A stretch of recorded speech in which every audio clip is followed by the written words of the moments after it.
ਕਿ ਜਨੂਬੀ ਪੰਜਾਬ बैठे हुए ने तो वो सानू दसन कि इस दफ़ा कनक की पैदावार की हुई है। जी फारूक साहब, मैं गल कर रहा सी जी कि सीड दे उत्ते साडा काम जिहड़ा ना कोई वर्किंग हुंदी नहीं। साडी मेन मसले दी वजह ही है कि अगर असी किसानां दी एक मुहिम चला, एक किसानां दी आगाही मुहिम चला के उन्हां नूं इन्ना को एजुकेट कर दिता जाए और इस प्रोसैस नूं डीरेगुलेट कर दिता जाए, उन्हां नूं चाह दित्ती जाए कि अगर तुसीं यील्ड वधाओगे तो तुहाडा मुनाफा जिहड़ा है वो एक्चुअली वध जांदा है। एक मिसाल इहदी इस तरीके नाल दवांगा कि 1 मिलियन टन अगर गंदम की पैदावार अज चूंकि साडी पैदावार घट है क्योंकि पॉलिसी ही यदी वजह है पैदावार घट होने की, वो भी मैं तुहानूं दसदा जांदा नाल नाल कि पॉलिसी चूंकि असी एक रेट का तयन करते हैं, जिस तरह पिछे असी एक रेट का तयन किया ही नहीं तो किसान ने गंदम उस वक्त ज्यादा लग गई कि गंदम का रेट 4000 आ जाएगा तो वो रेट डिग पिया क्योंकि सप्लाई वध गई।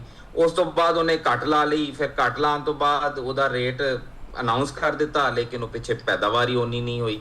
लेकिन जो एक मुस्तकिल पॉलिसी होएगी कि किसान अपनी गंदम उगाए और ज्यादा लगेगी तो ज्यादा बाहर एक्सपोर्ट भी कर सकते हैं। 1 मिलियन टन जी तकरीबन 500 मिलियन डॉलर का मुतबादल है। 500 मिलियन डॉलर की दरामदाद हो जांदियां फॉरेन एक्सचेंज सानू 500 मिलियन डॉलर बच सकता है। 1 मिलियन टन का कन्वर्जन जिहड़ी है ना 500 मिलियन डॉलर है। दूसरा ਇਹਦੇ ਚ ਜਿਹੜਾ ਤੁਸੀਂ ਇੱਕ ਸਵਾਲ ਕੀਤਾ ਕਿ ਅੱਜ ਅਸੀਂ ਇਹ ਅਸੈਸ ਕਿਉਂ ਨਹੀਂ ਕਰ ਪਾਏ। ਦੇਖੋ ਸਾਡਾ ਜ਼ਿਆਦਾਤਰ ਜਿਹੜੀ ਅਸੈਸਮੈਂਟ ਹੈਗੀ ਹੈ ਆਪਣਾ ਗੰਦਮ ਨੂੰ ਚੈੱਕ ਕਰਨ ਦੀ, ਉਹ ਸੈਟਲਾਈਟ ਹੈ ਜਾਂ ਅਸੀਂ ਪਿਕਚਰਸ ਲੈਨੇ ਆ ਔਰ ਜੋ ਕ੍ਰੌਪ ਸਾਈਜ਼ ਨੂੰ ਡਿਫਾਈਨ ਕਰਨੇ ਆ, ਉਹਦੇ ਵਿੱਚ ਮਸਲਾ ਇਹ ਵੇ ਕਿ ਅਸੀਂ ਏਰੀਆ ਤੇ ਆਇਡੈਂਟੀਫਾਈ ਕਰ ਲੈਨੇ ਆ ਲੇਕਿਨ ਸਾਡੀ ਯੀਲਡ ਆਇਡੈਂਟੀਫਾਈ ਨਹੀਂ ਹੁੰਦੀ ਜੋ ਅਸੀਂ ਇਸ ਸਾਲ इशू फेस कर रहे हैं। ये सिर्फ पाकिस्तान दे विच नहीं है, इस वक्त आस्ट्रेलिया दे विच, USA दे विच और दगीर ममालिक दे विच इस वक्त यील्ड शॉर्ट आई है। उसकी वजह है कि वैदर कंडीशंस दुनिया च ग्लोबल वार्मिंग की वजह तो चेंज हो गई ने। सही है। उसकी वजह तो साडी टाइम ऑफ हार्वेस्ट और टाइम ऑफ सोइंग जिहड़ा है उहनूं चेंज करन दी जरूरत है। इहदे उत्ते बहुत सारे ममालिकां दे विच वर्किंग चल रही है क्योंकि साडे कोल एग्जैक्ट डाटा नहीं आंदा। ईवन आफ्टर द हार्वेस्ट भी साडे कोल डाटा मौजूद नहीं होंदा कि कितनी यील्ड होई। ਅਸੀਂ ਇਹ ਤੇ ਹਿਸਾਬ ਲਾ ਲੈਨੇ ਆ ਕਿ ਕਿੰਨੀ ਸੋਇੰਗ ਹੋਈ ਸੀ ਔਰ ਇੰਨਾ ਏਰੀਆ ਸੀ ਔਰ ਅਸੀਂ ਐਕਸੈਪਟੈਂਸ ਕਰ ਲੈਨੇ ਆ ਕਿ ਜੀ ਇੰਨਾ ਏਕੜ ਸਾਡੇ ਲੱਗੇ ਨੇ ਤੇ ਇੰਨੀ ਤਕਰੀਬਨ ਸਾਡੀ ਯੀਲਡ ਹੋ ਜਾਏਗੀ, ਇੰਨੀ ਸਾਡੀ ਤਕਰੀਬਨ ਪ੍ਰੋਡਕਸ਼ਨ ਹੋ ਜਾਏਗੀ। ਲੇਕਿਨ ਯੀਲਡ ਦੀ ਅਸੈਸਮੈਂਟ ਜਿਹੜਾ ਨਹੀਂ ਕਰ ਸਕੀ। ਮੈਂ ਇਸ ਦਫਾ ਵੀ ਵਫਾਕੀ ਹਕੂਮਤ ਨੂੰ ਜਿਹੜਾ ਹੈ ਉਹ बर वक्त ਜਿਹੜਾ ਉਹਨਾਂ ਨੂੰ ਮੈਂ ਅਗਾਹੀ ਦਿੱਤੀ। ਮੈਂ ਕਿਹਾ ਜੀ ਤੁਸੀਂ ਕਮੇਟੀ ਬਣਾ ਲਓ ਔਰ ਉਸ ਕਮੇਟੀ ਨੂੰ ਕਹੋ ਕਿ ਜੀ ਸਾਰੇ ਸੂਬਿਆਂ ਦੇ ਵਿੱਚ ਇੱਕ ਪੁਆਇੰਟ ਜਿਹਨੂੰ ਕਹਿੰਦੇ ਨੇ ਕਲੈਕਸ਼ਨ ਪੁਆਇੰਟ। ਤੁਸੀਂ ਉਹ ਆਹ ਚੀਮਾ ਸਾਹਿਬ ਵਾਲੀ ਕਮੇਟੀ ਦੀ ਗੱਲ ਤਾਂ ਨਹੀਂ ਕਰ ਜਿਹੜੀ ਵਜ਼ੀਰ ਆਜ਼ਮ ਨੇ ਆਹ ਚੀਮਾ ਦੀ ਸਰਬਰਾਹੀ ਬਣਾਈ ਹੈ? ਜੀ ਜੀ ਉਹਨਾਂ ਨੂੰ ਕਿਹਾ ਕਿ ਉੱਥੇ ਤੁਸੀਂ ਚੈੱਕ ਕਰ ਲਓ, ਅਗਰ ਤੁਹਾਨੂੰ 90% ਯਾਨੀ ਕਿ 10 ਦੇ ਵਿੱਚੋਂ 9 ਲੋਕ ਹੈ ਕਹਿਣ ਕਿ ਸਾਡੀ 10% 12% ਯੀਲਡ ਘੱਟ ਹੈ ਤੇ ਇਹਦਾ ਮਤਲਬ ਹੈ ਮੁਲਕ ਦੇ ਵਿੱਚ ਜਿਹੜਾ ਗੰਦਮ ਘੱਟ ਹੈ ਔਰ ਇਹਦਾ बर वक्त डिसीजन करना बहुत ਜ਼ਰੂਰੀ ਹੈ। ਤੁਹਾਡੇ ਚੈਨਲ ਦੇ ਤਵੱਸਲ ਤੋਂ ਮੈਂ ਦੁਬਾਰਾ ਅਪੀਲ ਕਰਾਂਗਾ ਕਿ बर वक्त ਇਹਦੀ ਦਰਾਮਦ ਕਰਨਾ ਬਹੁਤ ਜ਼ਰੂਰੀ ਹੈ। ਉਹਦੀ ਵਜ੍ਹਾ ਹੈ ਵੇ ਕਿ ਜੋ ਸਾਡੀ ਇੰਟੈਂਸ਼ਨਸ ਇਸ ਵਕਤ ਬਲੈਕ ਸੀ ਚ ਚੱਲ ਰਹੀਆਂ ਨੇ, ਕੱਲ ਨੂੰ ਮੁਸ਼ਕਲਾਤ ਮਜ਼ੀਦ ਵਧਣਗੀਆਂ। ਬਿਲਕੁਲ ਸਹੀ ਕਹਿ ਰਹੇ ਹੋ ਕਿ ਈਰਾਨ ਅਮਰੀਕਾ ਜਿਹੜੀ ਜੰਗ ਹੈ ਦੁਬਾਰਾ ਸ਼ੁਰੂ ਹੁੰਦੀ ਪਈ ਹੈ ਤੇ ਚੀਜ਼ਾਂ ਜਿਹੜੀਆਂ ਨੇ ਖਰਾਬ ਹੋ ਰਹੀਆਂ ਨੇ ਔਰ ਇੰਟਰਨੈਸ਼ਨਲ ਮਾਰਕੀਟ ਦੇ ਵਿੱਚ ਵੀ ਜਿਹੜੀ ਕਣਕ ਹੈ ਉਹ ਘੱਟ ਹੈ। ਔਰ ਜਿਸ ਤਰ੍ਹਾਂ ਤੁਸੀਂ ਗੱਲ ਕੀਤੀ ਹੈ ਕਿ ਯੂਰਪ ਆਸਟ੍ਰੇਲੀਆ ਜਿਹੜਾ ਬੜੀ ਉੱਥੇ ਹਾਲਾਤ ਖਰਾਬ ਨੇ ਜ਼ਰਾਤ ਦੇ। ਲਿਆਕਤ ਅਲੀ ਖਾਨ ਸਾਹਿਬ ਤੁਸੀਂ ਬੈਠੇ ਹੋ ਜਨੂਬੀ ਪੰਜਾਬ 'ਚ ਔਰ ਸਾਡੇ ਅਗਰ ਪਾਕਿਸਤਾਨ ਦਾ ਕੁੱਲ ਗੰਦਮ ਪੈਦਾਵਾਰ ਦਾ 75% ਜਿਹੜਾ ਹੈ ਪੰਜਾਬ ਪੈਦਾ ਕਰਦਾ ਹੈ ਤੇ ਪੰਜਾਬ ਦੀ ਕੁੱਲ ਗੰਦਮ ਪੈਦਾਵਾਰ ਦਾ ਮੋਰ ਦੈਨ 60% 60% ਜਿਹੜਾ ਸਾਊਥ ਪੰਜਾਬ ਪੈਦਾ ਕਰਦਾ ਹੈ। ਇਹ ਦੱਸੋ ਕਿ ਤੁਸੀਂ ਤਾਂ ਫਲੋਰ ਮਿਲਰ ਹੋ, हुकूमत जो मर्जी कवे, ब्यूरोक्रेसी जो मर्जी कवे, लेकिन तुहानू तो असल पता है कि ग्राउंड के उत्ते ऐतकी जिन्होंने कहते हैं कि झाड़ के पैदावार किले की की आई है, घटी है, वधी है, बराबर रही है? जी सर गल ये कि मैं फ्लोर मिलर के नाल खानदानी तौर पर एक जिम्मेदार का ही बेटा जी और मेरा खानदान असी सारा तो जिम्मेदार रही है। इस दफ़ा जड़ा सर गल है कि स्पैशली इस साल तो आई अगर कम है ना तकरीबन 6-7-8 मन किसी जगह 10 मन किसी जगह इस तरह की एवरेज कम आई है।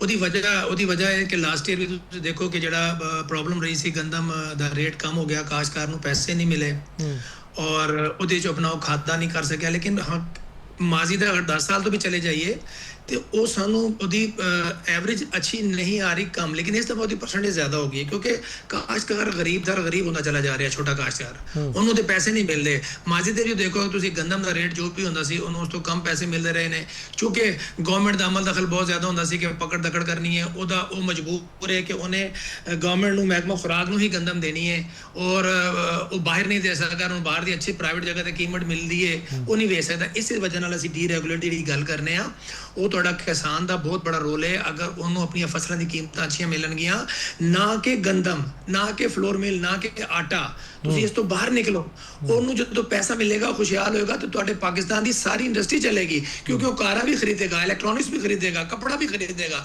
ਉਹਦੇ ਕੋਲ ਪੈਸਾ ਹੋਏਗਾ।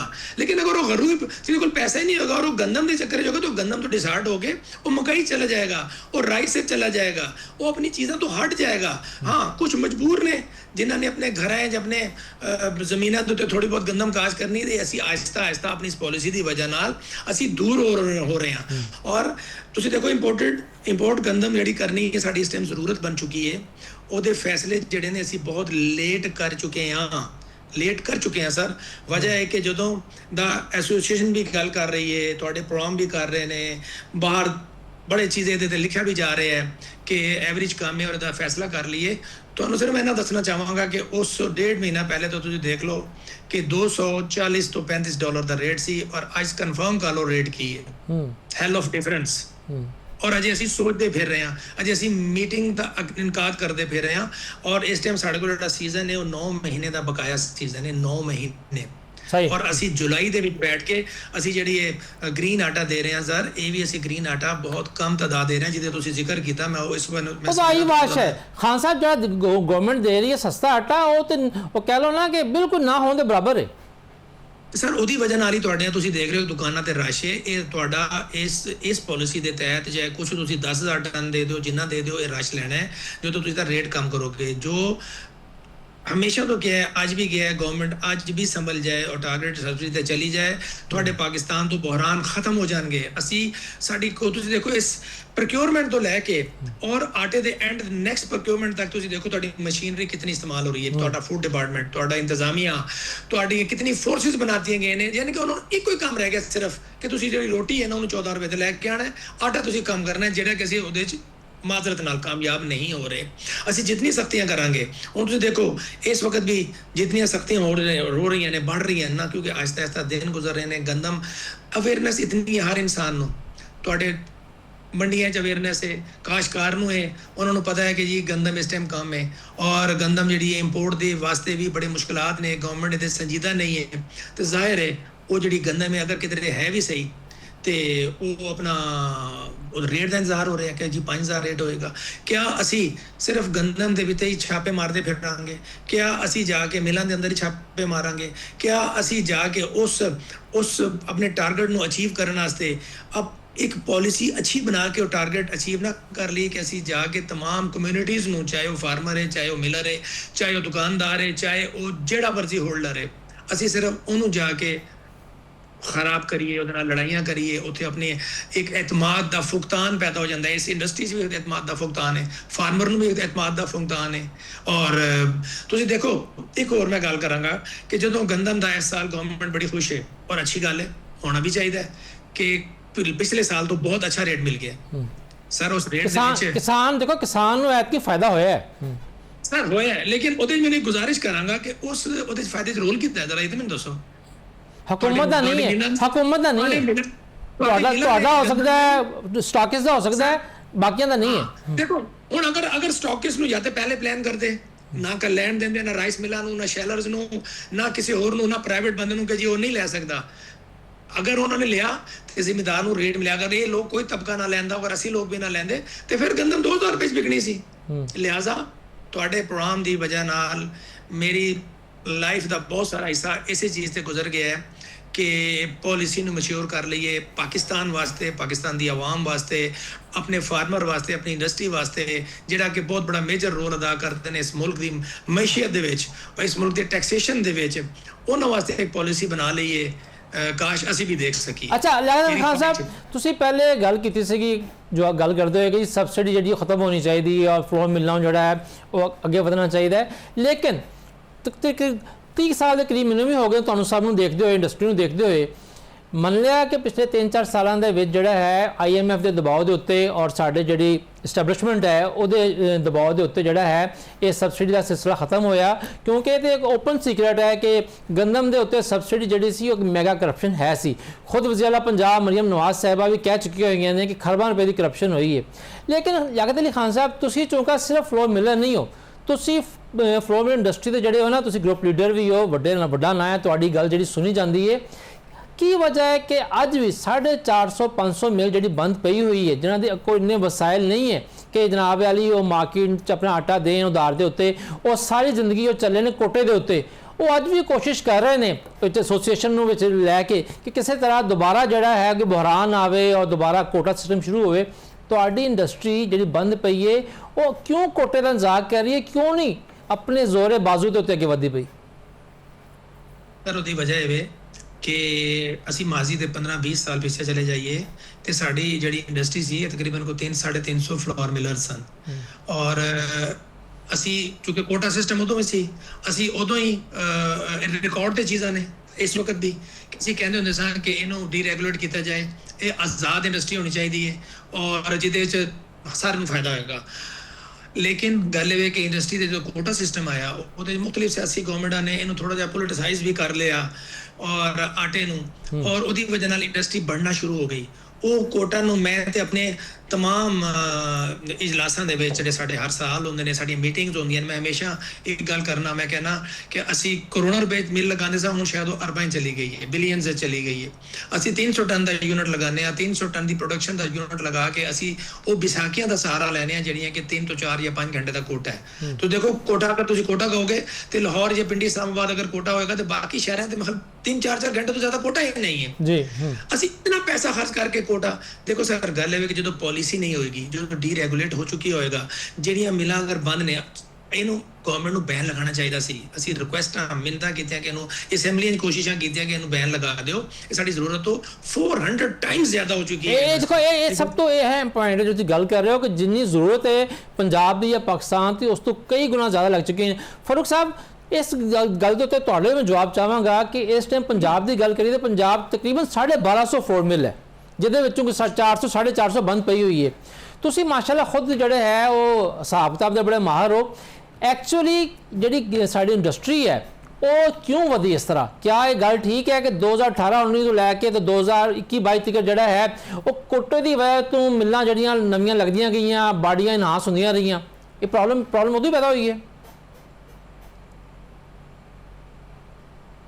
ਰਿਜ਼ਵਾਨ ਸਾਹਿਬ ਤੁਹਾਡੀ ਆਵਾਜ਼ ਮੇਰਾ ਫਾਰੂਕ ਸਾਹਿਬ ਸਵਾਲ ਇਹ ਆ ਕਿ ਜਿਸ ਤਰ੍ਹਾਂ ਲਿਆਕਤ ਅਲੀ ਖਾਨ ਸਾਹਿਬ ਨੇ ਗੱਲ ਕੀਤੀ ਹੈ ਕਿ ਸਾਡੀ ਜਿਹੜੀ ਮਿਲਿੰਗ ਇੰਡਸਟਰੀ ਹੈ ਉਹ ਜ਼ਰੂਰਤ ਤੋਂ ਜ਼ਿਆਦਾ ਲੱਗੀ ਹੋਈ ਹੈ। ਤੁਸੀਂ ਕੈਲਕੂਲੇਸ਼ਨ ਦੇ ਬੜੇ ਮਾਸਟਰ ਹੋ, ਇਹ ਦੱਸੋ ਕਿ ਸਾਡੀ ਜਿਹੜੀ ਮੌਜੂਦਾ ਇਸ ਟਾਈਮ ਇੰਡਸਟਰੀ ਹੈ ਇਹ ਇੰਨੇ, ਪਹਿਲੀ ਗੱਲ ਤਾਂ ਇੰਨੀ ਵਧੀ ਕਿਉਂ? ਕਿਆ ਸਿਰਫ ਕੋਟੇ ਦੇ ਲਾਲਚ ਵਧੀ? ਔਰ ਦੂਸਰੀ ਗੱਲ ਕਿ ਹੁਣ ਕਿਆ ਵਕਤ ਨਹੀਂ ਆ ਗਿਆ ਕਿ ਨਵੀਂ ਫਲੋਰ ਮਿਲ ਦੇ ਉੱਤੇ ਪਾਬੰਦੀ ਲੱਗ ਜਾਣੀ ਚਾਹੀਦੀ ਹੈ? जी बिल्कुल रिजवान साहब, यदि 100% की 1000% वजह ਜਿਹੜੀ ਹੈ ਉਹ ਕੋਟਾ ਹੈ। ਸਾਡੇ ਮੁਲਕ ਦੇ ਵਿੱਚ ਫਲੋਰ ਮਿਲ ਇੰਡਸਟਰੀ ਦੀ ਗਰੋਥ ਇੰਜ ਹੋਈ ਹੈ ਜਿੰਜ ਮਸ਼ਰੂਮ ਗਰੋਥ ਹੁੰਦੀ ਹੈ।